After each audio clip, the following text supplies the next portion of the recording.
Ծնոտի ասիմետրիա։ Մենք գործ ունենք ատամների ցկլթման ժամկետների ուշացման հետ։ Այն առաջանում է ինչպես ընդհանուր, այնպես էլ տեղային պատճառներից։ Ընդհանուր պատճառ են հանդիսանում բրախիտը, պալարախտը, նյարդային եւ ներզատիչ համակարգերի հիվանդությունները։ Տեղային պատճառներից են ատամների սաղմնային դիրքի խանգարումները։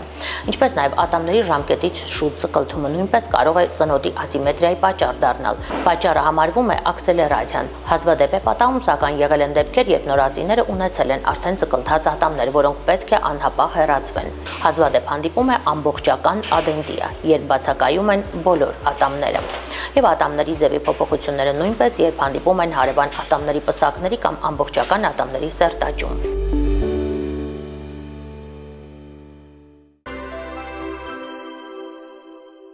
Բարևիմ շատ սիրելի հեռուստադիտողներ, Նոր Հայաստան հեռուստաընկերության եթերում դուք դիտում եք Մեդինֆորմ հաղորդաշարը, ես գտնվում եմ Իզմիրլյան բժշկական կենտրոնում, այսօր մենք խոսելու ենք ծնոտի ասիմետրիայի մասին։ Շատ հաճախ մենք նկատում ենք ինչպես են բրեկետների օգնությամբ ուղղում ոչ միայն ատամնաշարը, այլև ծնոտի հետին դիրք կամ ավելի առաջ եկած դիրք ուղղելը։ Եվ այս ամենի մասին սիրով զրուցելու եմ հրավիրել Իզմիրլյան բժշկական կենտրոնի դիմացնոտային վիրաբույժ Ռադիկ Դալաքյանին։ Բարև բժիշկ։ Բարև ձեզ։ Շնորհակալ եմ, որ մեր հյուրն եք եւ այս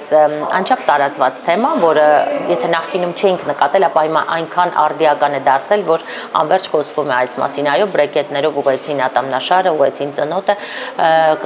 ցանկանային նախ մեր խոսակցությունը սկսենք, թե որն է համարվում իդեալական ճիշտ ծնոտը կամ ծնոտի դիրքը։ Նախ ես եմ շնորհակալ հրավերի համար։ Ծնոտի նորմալ դիրքը կամ ատամնաշարի նորմալ դիրքը կոչվում է օրթոգնացիկ կցվածք։ Ու դրանից բխող մնացած խնդիրներն են արդեն, որոնք որ սովորաբար ի սկզբանե փորձում են ուղղել օրթոդոնտները։ Մեր մասնագիտությունը սերտ կապված է օրթոդոնտների հետ։ Այսինքն մեկը առանց մյուսի չի իրականացվում։ Եթե ունենք ծնոտի բավական մեծ ասիմետրիա երկու ծնոտների, ունենք ստորին ծնոտի առավել հետ դիրք կամ առավել առաջային դիրք, նախ եւ առաջ ուղարկում ենք օրթոդոնտի կոնսուլտացիայի եւ սկսվում է բրեկետային բուժումը։ Օրթոդոնտը բերում է վերջնական մինիմալ դիրքի, որը որ արդեն հնարավոր չի իրականացնել հետագա շտկումը։ Առաջի этаպը օրթոդոնտիկ բուժումն է, որից հետո անցնում ենք արդեն վիրահատական միջամտությանը։ Բժիշկ Դալաքյան, այք ցանկանայի ներկայացնեիք, թե ծնոտի հետին դիրք լինելը, օրինակ ինչին կարող է խանգարել օրգանիզմում, արդյոք այն կարող է իր հետևից նոր խնդիրներ բերել։ Ծնոտի հետին դիրքը կամ մեր տերմինով ասած ռետրոգնացիան, նախ կցվածքի խնդիրն է առաջացնում պացիենտի մոտ, ունենում ենք դեմքի ասիմետրիա։ Կզակը առավել հետ է գտնվում ծնոտից, ինչը էսթետիկ դիսկոմֆորտ է առաջացնում պացիենտի մոտ։ Երկրորդ խնդիրը խոսակցական խնդիրն է, երբ որ մենք ունենում ենք ֆոնետիկ ոչ ճիշտ հնչյունայնություն, մյուսը սննդի ընդունելու անհարմարություններն է, այսինքն ծամողական ակտը լիարժեք չի կատարվում։ Պացիենտը ունենում է լուրջ անհարմարություններ, ինչը իր հերթին բերել է նաև ստամոքսի եւ մասողական տրակտի խնդիրների։ Հետաքրքիր է, որ դա կապ ունի, այո, մասողական խնդրի հետ։ Նաև մեծ կապ է ունենում քնի ժամանակ ունենք քնի ապնոյի հասկացողությունը, երբ որ պացիենտի մոտ առաջանում է որոշակի շնչարգելություն։ Դա ստորին ծնոտի կամ վերին ծնոտի առավել հետ դիրքի հետևանքով է։ Խրմփացնել ասվածը հենց կապ ունի, այո, դրա հետ։ Եվ երկարատև, երբ որ լինում է շնչարգելություն, շնչադադարներ, ասես, այո։ Ինչը շտկվում է նույնպես էլի օրթոգնացիկ վիրահատության միջոցով։ Իսկ նույնը կարող ենք ասել, եթե ծնոտը փոքրինչ ավելի առաջ է, քան պետք է լինի։ Նույն խնդիրները առաջանում են նաև, կբացառենք այստեղ արդեն քնի ապնոյեն, բայց թե մարսողական, թե շնչառական նաև խնդիրներն են առաջանում ծնոտի առաջային դիրքից։ Պացիենտի մոտ այդ պարագայում առաջանում է բաց կցվածք, ստորին ատամները լինում են առավել առաջային դիրքում, վերին ծնոտի Այսինքն ծամելու գործընթացը պատշաճին չի կատարվում, այո։ Խիստ ոչ էֆեկտիվ է լինում, առաջանում են նաև ցավեր հոդերի շրջանում ու նույն էսթետիկ դիսկոմֆորտը պացիենտի մոտ։ Հիմնականում այս խնդիրները կարող են կամ ժառանգական ասել կամ ԻԾՆ ձեռք բերովի։ Հիմնականում լինում է ժառանգական, քանի որ ծնողի գեներից է փոխանցվում պացիենտի մոտ, թե ամբողջ կմախքագանգային զարգացվածությունը, այնպես նաև ատամների դիրքը, ձևը, չափը։ եւ այդ ամեն ինչի պրոպորցիաների խախտման հետևանքով առաջանում է նման անոմալիա, որոնք որոշ դեպքերում նաեւ զուգակցվում են ամբողջ ողնաշարի դեֆորմացիայի առաջացման պատճառ։ Բժիշկ, մենք սովոր ենք ընկալել բրեկետները որպես ոչ ուղիղ ատամնաշարի ուղղման համակարգ, սակայն լսելով շատ բժիշկների հարցազրույցներ եւ մտքեր հասկանում ենք, որ դա ուղիղ կապ ունի այո ողնաշարի դեֆորմացիայի հետ, ինչպես դուք եք նշում, եւ բրեկետները տեղադրելով նաեւ ուղում են ծնոտը։ Որքանով է սա իրական, որքանով է հնարավոր ծնոտը իդեալականի մոտ դարձնել հենց բրեկետներ կրելու միջոցով։ Ունենք որոշակի չափորոշիչներ։ Իրականում շատ իրատեսական է եւ մեր օրթոդոնտները բավական կոմպետենտ են, համագործակցում ենք Հայաստանի լավագույն օրթոդոնտների հետ,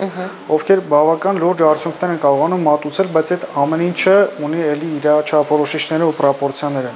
Ունենք ծնոտի լուրջ դեֆորմացիաներ, որոնք ուղղակի բրեկետային համակարգով ուղղելը հնարավոր չէ։ Շատ կարևոր է դիմել օրթոդոնտի ճիշտ ժամանակահատվածում։ Վաղ մանկական հասակից, երբ որ մանկական ստոմատոլոգները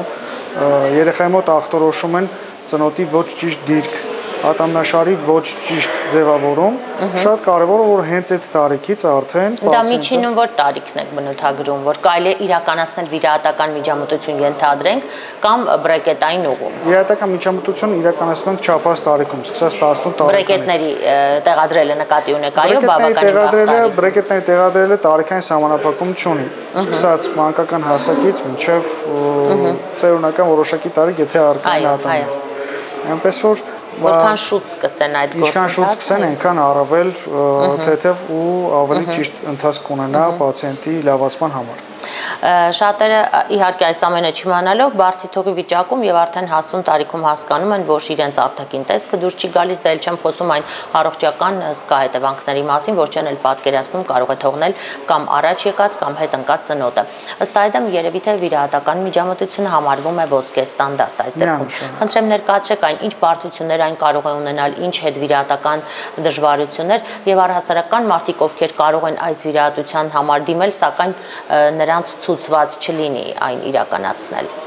Այս վերջերս ավելի շատ են պացիենտները առաջնակի գրում հենց մեզ դիմացանտային վիրաբույժներին,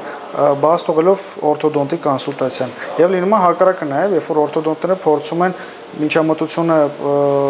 անել բրեկետային համակարգի միջոցով, առանց պացիենտին ուղղորդելու դիմացանտային վիրաբույժի կոնսուլտացիայի, ինչը որոշակի բացթողումների է հանգեցնում։ Անշուշտ վիրահատական միջամտությունը փեշտերից չէ եւ ունի որոշակի этаպներ,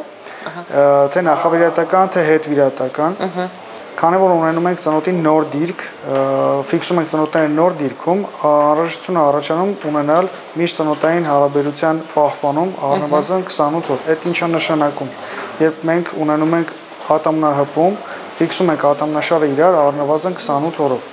Այսպիսով պացիենտի մոտ լինում է 28 օր գրեթե ամբողջությամբ փակված ատամնաշար։ Անշարժ, այո։ Բա ինչպես է սնվում պացիենտը։ Հատուկ սննդային դիետայով, պյուրեների տեսքով, յոգուրտ, կեֆիր նման կամ պյուրե կամ թեթև սուպերով։ Արդյունքում նաև եթե պացիենտը ունի զգալի քաշի ավելացում, բնական է նա լավ կնիհարի այս ընթացքում։ Նիհարեցնում ենք պացիենտին։ Էտապը հեշտ չի ամեն դեպքում, բայց ունենում ենք վերջում ճիշտ իդեալական։ Դե մեկ ամիսը կարծում եմ կարելի է հանդուրժել նման ծանր խնդիր ունենալու համար։ Միանշանակ, որովհետև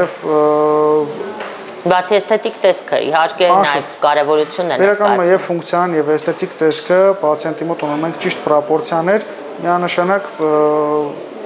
սպասումները արդարացնում են արդյունքը։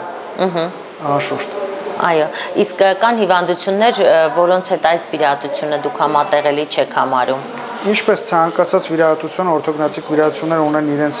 ինչպես հարաբերական, այնպես էլ բացարձակ հակացությունները, դրանք գերզարկիրակային բարձր ճնշումն է, որը որ կարգավորվում է, շաքարային դիաբետը, օնկոլոգիական հիվանդությունները եւ մի շարք այլ սոմատիկ հիվանդություններ, որոնք որ հակացում են հանդիսանում նաեւ մնացած վիրահատությունների պարագայում։ Այո։ Իհարկե, ես կարծում եմ միշտ հիվանդությունների կամ վիրահատությունների սահմանափակումների մասին խոսելիս օնկոհիվանդությունները նշվում են եւ երևի թե օնկոհիվանդություն ունենալը նախ եւ առաջ մարդուն կտրամադրի զբաղվել այդ խնդրով ոչ հարակից, իսկ մնացածը լուծելի խնդիրներ են, այո, շաքարային դիաբետը, արյան զարկերակային բարձր ճնշումը, այսինքն այս խնդիրը մեկընդմիշտ լուծվում է հենց վիրահատական եղանակով, այո։ Շնորհակալ եմ բժիշկ եւ վերջում հեռուստադիտողին խնդրեմ ներկայացրեք, կան արդյոք կանխարգելիչ վարժություններ, կենսակերպ, որոնք փոքր տարիքից եթե ծնողը նկատում է երեխայի մոտ ծնոտի ոչ ասիմետրիա, ոչ ճիշտ սիմետրիկ դրվածք, կարող է երեխային դա կատարել տալ եւ միգուցե կանխարգելի։ Ցավոք կանխարգելիչ որևէ միջոցառում չունենք, թե ֆիզիկական վարժությունների միջոցով, թե ինչ-որ դեղորայքային, միակ խորհուրդս, որ ժամանակին դիմեն բժշկի կոնսուլտացիայի, վաղ մանկական հասակից դիմեն կոմպետենտ մանկական ստոմատոլոգների, ովքեր խնդիրը հայտնաբերելու պարագայում արդեն կուղղորդեն պացիենտին ճիշտ ուղղությամբ։ Շնորհակալ եմ հետաքրքիր ինֆորմացիայի համար։ Հարգելի հեռուստադիտող, շնորհակալ եմ նաև ձեզ ուշադրության համար։ Ծնոտի ասիմետրիան թվում է թե ոչ այնքան արծարծված թեմա է, սակայն դրա հետևանքները այո ողջ ողնաշարի վրա են նկատելի եւ ինչպես նաև մարսողական համակարգի վրա, ինչպես նշեց բժիշկը, այնպես որ խնդիրը պետք է պահել ուշադրության կենտրոնում։ Ես եւս մեկ անգամ հիշեցնեմ Իզմիրլյան բժշկական կենտրոնի դիմացնոտային վիրաբույժ Ռադիկ Դալաքյանն էր Մեդինֆորմի զրուցակիցը, իսկ ես հորդորում եմ ձեզ հետևել ձեր առողջության յուրաքանչյուր փոփոխությանը եւ այդ խնդիրներով զբաղվել հենց այսօր։ Կհանդիպենք, առողջ եղեք։